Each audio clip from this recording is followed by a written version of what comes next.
நீதிமன்றத்தின் அந்த வழக்கிற்கு பின்னால் தான் நாம் வாங்கினோம். தமிழ்நாட்டில் 85 தொடங்கி 88, 2003, 2016, 2017, 2019, 2021 ஆட்சியாளர்களுக்கு சொல்ல விரும்புகிறோம். வரலாற்றின் பக்கங்களை திருப்பி பாருங்கள். தமிழ்நாட்டில் ஆசிரியர், அரசு ஊழியர் கோரிக்கைகளை நிராகரித்தவர்கள் ஆட்சியில் நீடித்ததாகவோ மீண்டும் வந்ததாகவோ தமிழ்நாட்டில் கிடைக்கிறது. நூற்றுக்கு 300 முறை சமூக நீதி பேசுகிறீர்கள். நூற்றுக்கு 300 முறை பேசுகிறீர்கள்.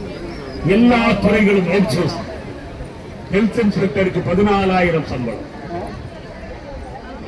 MLHP என்று சொல்லக்கூடிய ஸ்டாஃப் நர்ஸுக்கு 18,000 சம்பளம், 5,000 ரூபாய், 6,000 ரூபாய். நீங்கள் கண்டுபிடித்த கடைசி மாபெரும் கண்டுபிடிப்பு சத்துணவு திட்டத்தில் சமையலராக வேலை பார்க்க 3,000 ரூபாய் சம்பளம், 3,000 ரூபாய் மாதம் ஒன்று. இதுதான் சமூக நீதியா? அவுட் சோர்சிங் என்று வந்தால் அங்கே இடஒதுக்கீடு இருக்குமா? அவுட் சோர்சிங் நம்முடைய பேக்வர்ட் கிளாஸ், நம்முடைய ஷெட்யூல் கிளாஸ், நம்முடைய ஷெட்யூல் ட்ரைப் ஏதாவது இடஒதுக்கீடு இருக்குமா? இடஒதுக்கீடை முற்றிலும் குளிதோய்ந்து புதைக்கிற ஏற்பாடும் அதோடு இணைந்திருக்கிறது என்பதை திராவிட முன்னேற்ற கழக அரசு அறியாதா? இன்னொரு கோரிக்கை நாம் வைத்திருக்கிறோம். சாலை பணியாளர்களினுடைய 41 மாத காலத்தை ரெகுலரைஸ் பண்ண வேண்டும் என்று எந்த கமிட்மெண்ட் கிடையாது. உச்ச நீதிமன்ற தீர்ப்பின் அடிப்படையில் ரெகுலரைஸ் பண்ண வேண்டும் என்று நீங்கள் மறுத்துக் கொண்டிருக்கிறீர்கள்.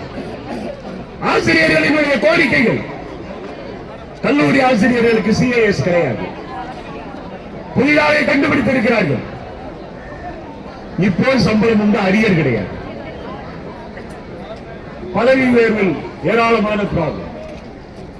தமிழ்நாட்டில் அரசு ஊழியர்கள், ஆசிரியர்கள் இன்றைக்கு மாவட்ட தலைநகர்களில் லட்சோப லட்சம் அரசு ஊழியர்களும் ஆசிரியர்களும் திரண்டிருக்கிறார்கள் என்று சொன்னால் அது கோபத்தினுடைய வெளிப்பாடு.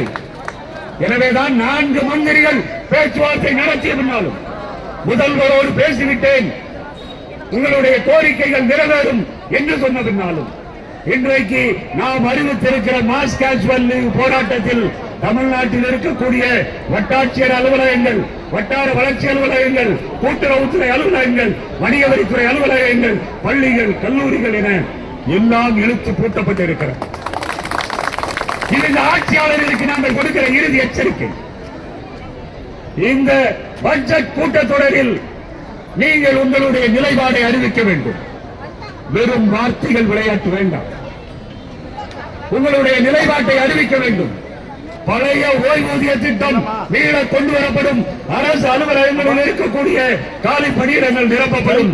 சத்துணவு, அங்கன்வாடி, MRP எல்லா பிரிவுகளிலும் இருக்கக்கூடிய தொகுப்பூதியம், மதிப்பூதியம், எல்லோரும் காலவரையற்ற வரையறுக்கப்பட்ட காலமுறை ஊதியம் என்கிற அந்த உறுதியை மார்ச் 14 சட்டமன்ற கூட்டத்தொடரில், பட்ஜெட் கூட்டத்தொடரில் அறிவிக்கவில்லை என்று சொன்னால் நாங்கள் சொல்கிறோம், தமிழ்நாட்டில் ஒரு காலவரையற்ற வேலை நிறுத்த போராட்டத்தை நாங்கள் நடத்துவோம். அதனால் வரக்கூடிய எல்லா பின்விளைவுகளுக்கும் அது நாங்கள் விரும்பி நடத்துகிற போராட்டம் அல்ல, அது எங்கள் மீது திணிக்கப்பட்ட போராட்டம். எனவே அதன் மீது வரக்கூடிய எல்லா பாதிப்புகளுக்கும் ஆட்சியாளர்கள் தான் பொறுப்பேற்க வேண்டும் என்ற எச்சரிக்கையோடு தமிழ்நாடு முதலமைச்சர் அவர்களுக்கும், தமிழ்நாடு அமைச்சரவைக்கும், தமிழ்நாடு ஆட்சியாளர்களுக்கும் நாங்கள் மீண்டும் நினைவுபடுத்துகிறோம். உங்களுடைய தந்தையார் தான் சொன்னார், மிஞ்சினால் கெஞ்சுவான் என எண்ணி அடக்குவது தற்காலிகமாக நீங்கள் தர்பார் நடத்தலாமே அன்றி அவன் எதற்கும் துணிந்து கிளம்பிவிட்டால் எரிமலையையே மத்தாப்பாய் கொடுக்குவார் என்று எங்களை பற்றிதான் சொன்னார். அந்த வரிகளோடு வந்திருக்கிற அனைவருக்கும் நன்றியை தெரிவித்து, வாழ்த்துக்களை தெரிவித்து நிறைவு செய்கிறேன்.